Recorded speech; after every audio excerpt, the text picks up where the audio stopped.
Hello, everyone. Welcome back to the Potsmoker's Bible. My name is Zion. I'm the author of the Potsmoker's Bible, which contains the prophetic book of Zion, where I get my name and authority. It comes from the Bible, or Old Testament, I should say, or the Ketuvim, if you're Hebrew. Today, I'm doing the 14th part of the Potsmoker's Bible, chapter 27, and the 24th chapter of the book of Zion. This is the second part of the dissertation, and I'm going to take up where I left off. If you believe in the prophecy of Israel, you will see this and know that it is true. And that knowledge will help you to relax. You have a real living alien God that is here to help you. Time is short, but there is much to do. We know how it will end. Zion.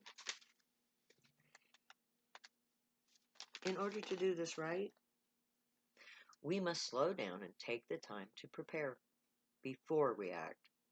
We are smart enough to foresee problems and to fix them beforehand. We know what we're up against. We can put our heads together and solve the problems before they pop up. Then we just apply any fix that's necessary and move on. Planning and foresight pay off in an easier time down the line. No haste, no waste. Isaiah 51, 9 and 10. Zion 24, 2 and 3. Awake, awake, put on thy strength, O arm of the Lord. Awake, as in the ancient of days, in the generation of old. Art thou not that which hath cut Rehab, and wounded the dragon? I believe the arm of the Lord here is Lord Ishi, because of the following verse, which refers to Moses. So the prophets are telling God's future incarnation to return to the old practice of the temple, as in the Ancient of Days. This refers to the drug-using priests of God, serving as the mouthpiece of the threefold God. So Ishi is reminded to use ancient means to realize modern prophecy. Rehab, to us, means a drug abuse treatment facility. If that is one of our Zionite words that are used in prophecy, then Isaiah is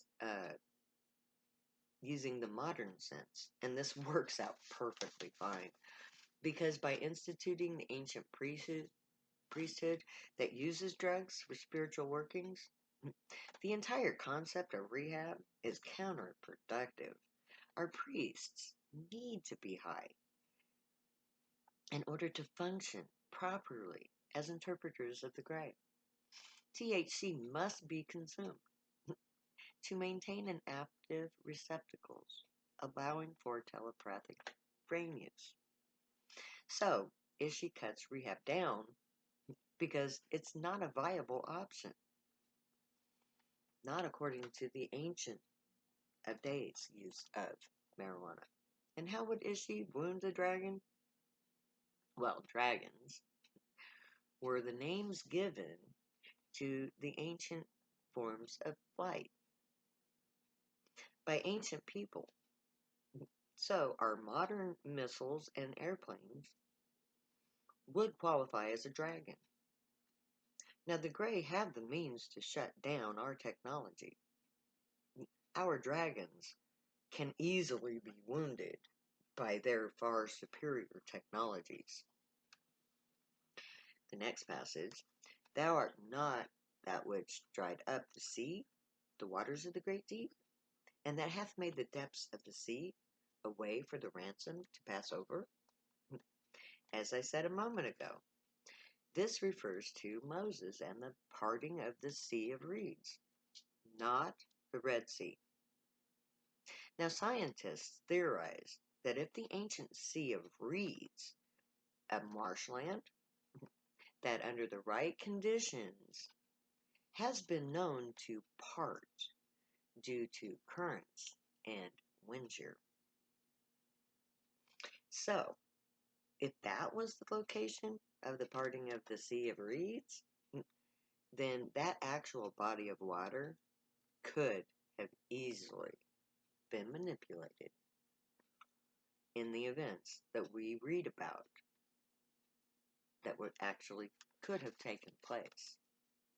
So this passage is about the Grey who lead Israel out of Egypt by planning the Exodus to coincide with a natural event, the parting of the Sea of Reeds, which then the Grey could easily manipulate using force fields, allowing a natural occurring parting of the sea to become a sustained event through manipulation.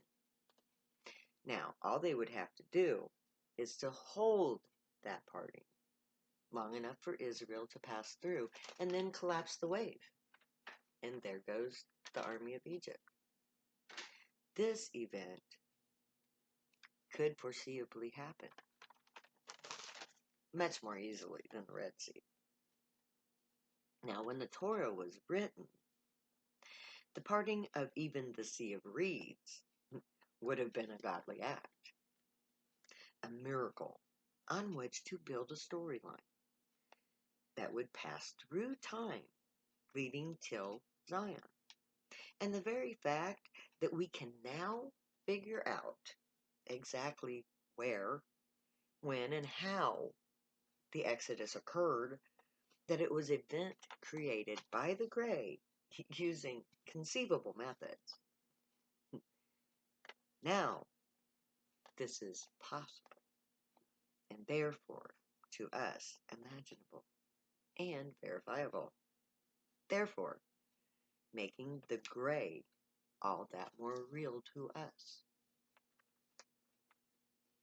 Now, this gives us reason to know that the Grey are real.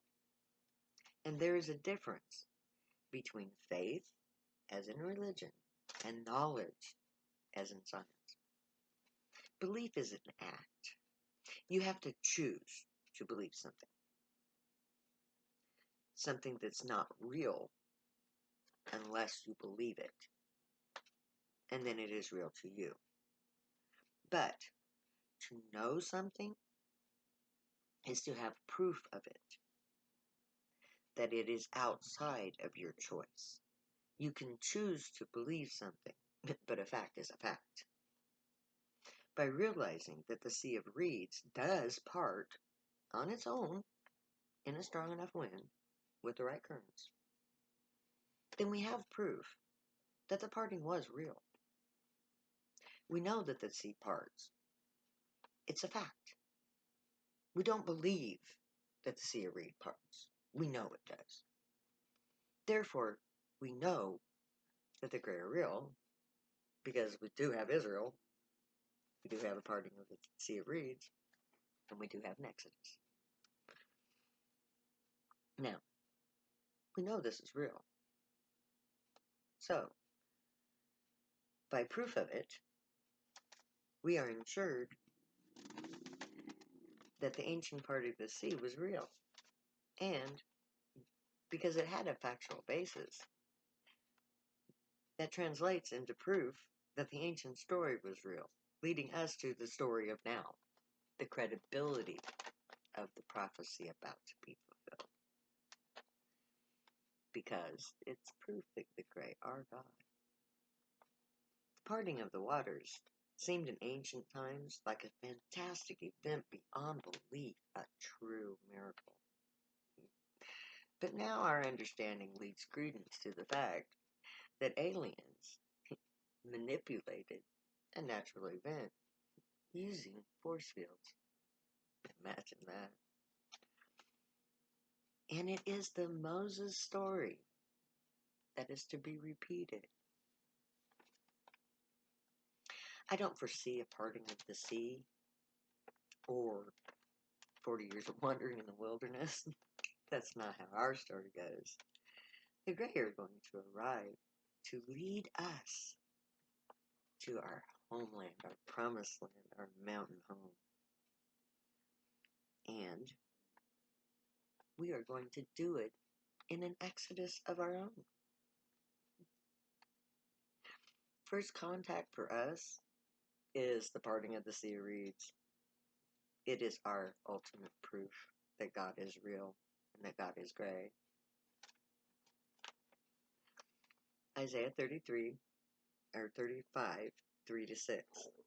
Zion 24, 4 to 7. 35, 3. Strengthen ye the weak hands, confirm the feeble knees. Many people in our society are weak. We are not healthy, and we are overworked, and we are overstressed. And there is no means to overcome any of it. There's no means to overcome our shortfalls or our inadequacies. Our anxieties run rampant. As priests, it's our job to provide a helping hand. We have the power to heal. We can literally give other people a little bit of our energy, which strengthens theirs and helps them in their weakened state to become strong. But in order to do that, we must address the reasons that we ourselves are so weak first, so that we can confirm the weak knees and the feeble knees. So, unless we fix the problem for the weakness, we are never going to strengthen anything. A true temple will help create the means to address social problems, those problems that create the unhealthy conditions that give us those weak knees and those feeble knees. So, fix ourselves, then we can fix others. 35:4. Say to them that are of a fearful heart, be strong, fear not. Behold, your God will come with vengeance, even God with a recompense, and he will save you. Those who are of a fearful heart, God, the approach of Hollywood and of politicians towards the issues of aliens has instilled fear in the hearts of the citizenry. Yeah. This is very detrimental to everything that we are taught in religion, confusing the issue. First contact should have been faultless, fairly easy, and not confusing at all. But because we lost the centuries-old adherence to the former aliens being God, we instead lost our reverence and only know the fear that Hollywood instills. When science was advanced beyond our religions, the God identity should have become obvious to science. Science should have figured out that God was alien. But science rejected religion as a legitimate institution. The two fields didn't converge, they separated. Religion divorced science as heresy, and science rejected all evidence of alien as God as fables. This opposition caused the sense of fear to promote the faint-hearted and in regards to alien contact. Because of movies like Aliens, Once or God of Whatever, Predators, Independence Day, and, going all the way back to It Came from Planet Earth, They Came from Out There, all those 50s movies. We've been taught to accept aliens as evil overlords who come to invade our world and to take over and to use us as prey. The science fiction and action genres in movies have created an atmosphere of fear, not reverence, as religion instills. Hollywood has undermined our expectations of alien contact. And with that, I'm going to end for today, and we'll take it up next time. May the Gray watch over you, guide you, protect you, keep you up from all harm, and teach you right from wrong. May you always be worthy of them. Let your words, thoughts, and deeds reflect truth, good, and light, the unicorn way. Be the joy. Stay happy and high, my friends. Know that I love you all. Later, because I'll never say goodbye.